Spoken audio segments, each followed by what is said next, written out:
Right now, while most Americans are watching gas prices climb and wondering why, the answer is already written on the other side of the world. On February 28, 2026, U.S. and Israeli forces struck Iran, and within days, the entire architecture of global oil trade began to fracture in ways that Washington didn't fully game out. Iran choked the Strait of Hormuz, the narrow waterway that carries one-fifth of the world's oil and gas. Major energy companies across the Gulf, from Qatar Energy to Kuwait Petroleum, declared force majeure. Oil prices punched past $100 a barrel when markets opened on March 9th. And yet, here is the part they won't explain clearly on cable news. Iran has continued sending millions of barrels of crude straight to China, even through that same besieged waterway. At least 11.7 million barrels since the war began on February 28th. All of it headed to Beijing, because China isn't just a bystander in this crisis. China now absorbs around 90% of Iran's oil exports, and with the IRGC controlling up to around 50% of Iran's oil export revenues, that money flowing from Beijing to Tehran is effectively funding Iran's military operations and its regional proxies. China formalized this through a 25-year, $400 billion cooperation agreement signed in 2021, covering oil, gas, transport, and manufacturing, deepening military cooperation alongside it. This is not speculation. This is the structural reality underneath the chaos you're watching unfold. And America, whether it knows it or not, is now standing at the center of it. Let's start where most people aren't looking, because the real story here isn't just about missiles and military operations in the Persian Gulf. The real story is about what this war has exposed, and the fault lines in American strategy, the depth of the China-Iran relationship, and the extraordinary degree to which the United States seems to have miscalculated almost every significant variable in this conflict. And I say that not to be provocative, but because the evidence is sitting right there in the open in the tanker tracking data, in the gas prices Americans are paying at the pump, in the canceled presidential summit with Beijing, and in the deafening silence from every U.S. ally that Washington asked for help. Let's talk about the economics first, because this is where most Americans feel it in their daily lives. Brent crude, the global benchmark for oil, is up more than 40% since the conflict began on February 28th, sitting at around $102 per barrel. Before this war, oil was trading around $70. Think about what that means in real terms. The national average for a gallon of regular gasoline jumped past $3.84 as of this week, up from $2.98 before the U.S. and Israel launched the war with joint attacks against Iran. And that number is still climbing. Diesel prices are hovering just under $5 per gallon, $1.34 higher than last month. Diesel is not just for trucks. Diesel is the energy that moves food from farms to stores. It powers construction equipment, farm machinery, and cargo ships. When diesel spikes, everything spikes. You don't have to drive a car to feel this. You just have to eat. And if you think this pain is going to stay at the gas station, you need to think again. Mark Zandi, chief economist at Moody's, told CNBC that consumers could be hammered by this surge in oil prices, warning that if oil stays near current levels of around $100 per barrel, inflation will quickly accelerate, cutting into purchasing power and hitting consumer spending, GDP, and jobs. The U.S. economy was already wobbling before this war. The U.S. economy lost jobs in February, and the unemployment rate edged up to 4.4%. That was the baseline, before the Strait of Hormuz effectively closed, before oil crossed $100, before American households started making hard choices between filling their tanks and filling their refrigerators. U.S. oil prices have increased roughly 42% from pre-war levels, and that could push inflation from 2.4% in January to 3% or higher in the coming months, according to economists at J.P. Morgan. And economists at EY Parthenon estimated the bump in gas prices alone could push monthly inflation as high as 1% in March, which would be the highest monthly increase in 4 years. Think about that for a second. The Federal Reserve has been fighting inflation for years. They brought it down slowly and painfully. And now, in the span of 3 weeks, a war in the Persian Gulf is threatening to unwind all of that progress at once. If the war lasts more than a few weeks, observers say the U.S. economy is more likely to see deepening impacts like 1970s-style stagflation or a recession The International Energy Agency said in a report that the war in the Middle East is creating the largest supply disruption in the history of the global oil market. The history of the global oil market. Those are not words you throw around lightly. Now, here is the part where this story gets genuinely geopolitically fascinating and deeply uncomfortable for Washington, because the war was supposed to weaken Iran. That was the logic. Strike hard, fast, take out the supreme leader, destroy the nuclear facilities, cripple the military infrastructure, and watch Tehran capitulate. That was the theory. But instead, Iran is still selling oil. China is still buying it. And the main immediate effect has been to rattle global markets and threaten other countries' energy supplies. The war did not break Iran's oil trade. It broke everyone else's. That is a remarkable strategic failure. And it happened in less than 3 weeks. Iran has managed to profit from oil sales and also preserve its own export artery by using control over the choke point. What Iran essentially did was turn the Strait of Hormuz into a weapon of its own. Not by closing it completely. That would have stopped their own oil exports. Instead, it is better understood as closed selectively against some traffic while still functioning for Iranian exports and a narrow set of tolerated non-Iranian movements.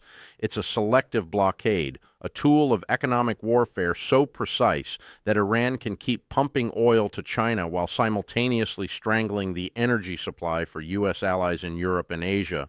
That is not the behavior of a defeated nation. That is the behavior of a country that spent years preparing for exactly this scenario. And where does China sit in all of this? Exactly where it has positioned itself for over a decade. Patient, calculating, watching, and benefiting. Before the war, China received 5.35 million barrels of oil per day via the Strait of Hormuz, but that figure has dropped to roughly 1.22 million. Coming exclusively from Iran. So yes, China is feeling the supply squeeze too. But here is the critical difference. China prepared for this. There has been a marked increase in the amount of seaborne oil from both Iran and Venezuela aboard tankers anchored in China's coastal waters, coinciding with the run-up to U.S. military action. The almost 40 million barrels in floating storage could provide a buffer if there is a prolonged closure of the Strait of Hormuz. 40 million barrels in reserve. China didn't just see this coming, and it stockpiled against it. Meanwhile, the United States released emergency reserves to prevent gasoline from crossing $5 a gallon. Think about that contrast for a moment. Beijing was building reserves. Washington was announcing airstrikes.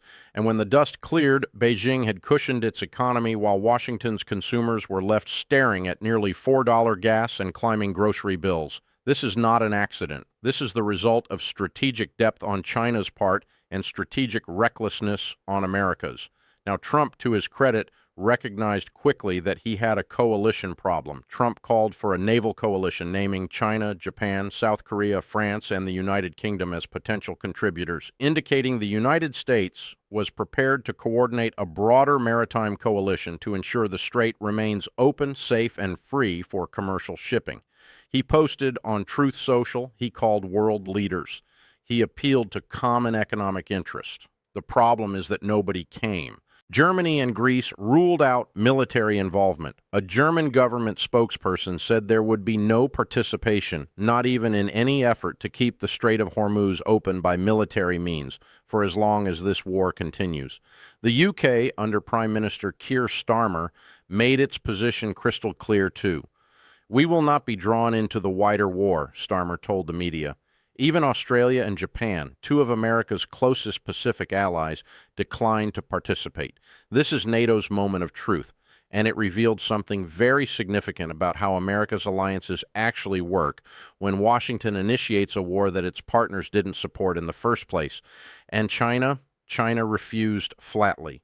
China won't help the United States reopen the Strait of Hormuz as requested by President Donald Trump, but is probably welcoming the delay in Trump's highly anticipated trip to Beijing as the U.S. risks getting bogged down in the Middle East.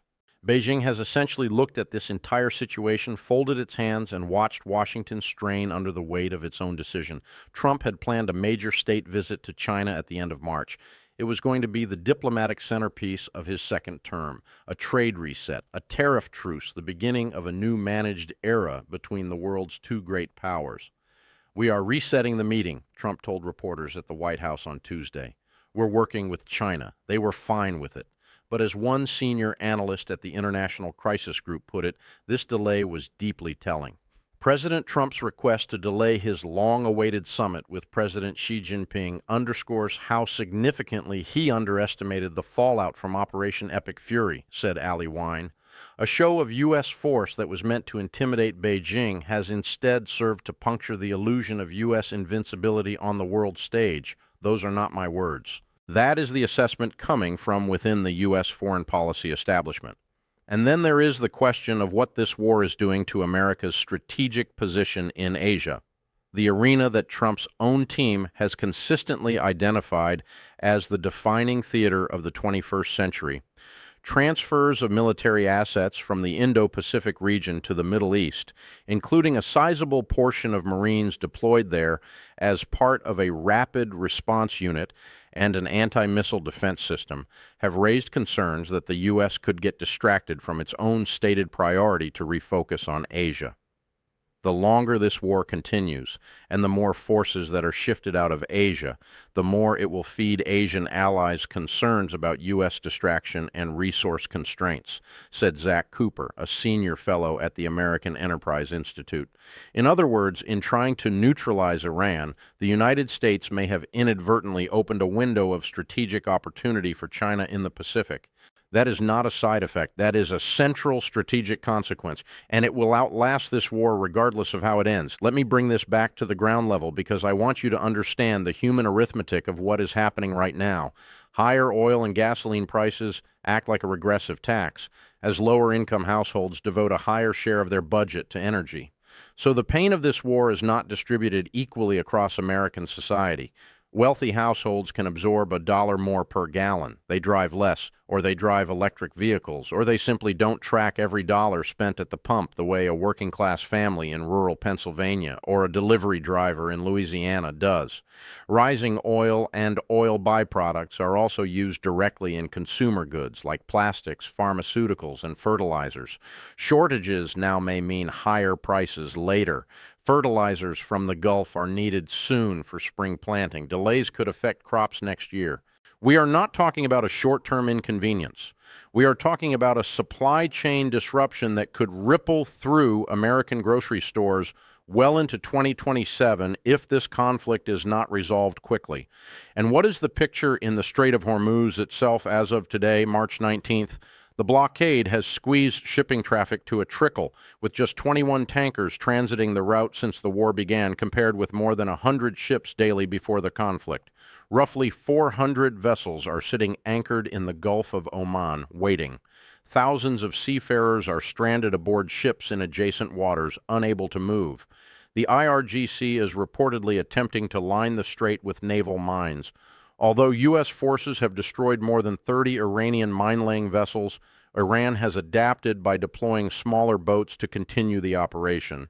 This is a cat-and-mouse game in one of the most critical waterways on the planet, and there is no clear end in sight. Meanwhile, in the days leading up to the U.S. and Israeli strikes, several anonymously sourced reports indicated China was engaged in direct arms sales to Iran, offensive drones, and a nearly finalized deal to sell anti-ship cruise missiles. If confirmed, this is not just arms trading. This is China providing Iran with precisely the tools it needed to threaten global shipping lanes. Anti-ship cruise missiles in the Persian Gulf, sold by Beijing to Tehran before Washington launched its war. You connect those dots and you get a very different picture of what this conflict is really about and who may have been several moves ahead before the first bomb dropped. So what does this all mean for the United States and for the ordinary American trying to make sense of what's happening? It means that America is not just fighting a military war against Iran. It is fighting an economic war against oil prices, an alliance war against an isolating coalition dynamic, a diplomatic war against a delayed and complicated summit with China, and a domestic political war against a K-shaped economy in which the people least equipped to absorb this shock are being asked to absorb the most of it. The lifeblood of the global economy is transport, economist David McWilliams put it plainly. It's getting stuff from A to B. It's a logistics problem, a supply chain problem, and ultimately, transportation is the energy of the global economy. And right now, that lifeline is broken, not permanently perhaps, but long enough to matter. Long enough to reshape political calculations in Washington, in Beijing, in Tehran, and at kitchen tables across the United States where people are deciding what they can no longer afford this week. The world does not wait for Washington to catch up with the consequences of its own decisions. And right now, the consequences of Operation Epic Fury are running several laps ahead of the strategy. That is where America stands today, not defeated but exposed, not broken but stretched. And in geopolitics, as in all things, that is precisely the moment when the most consequential decisions tend to get made.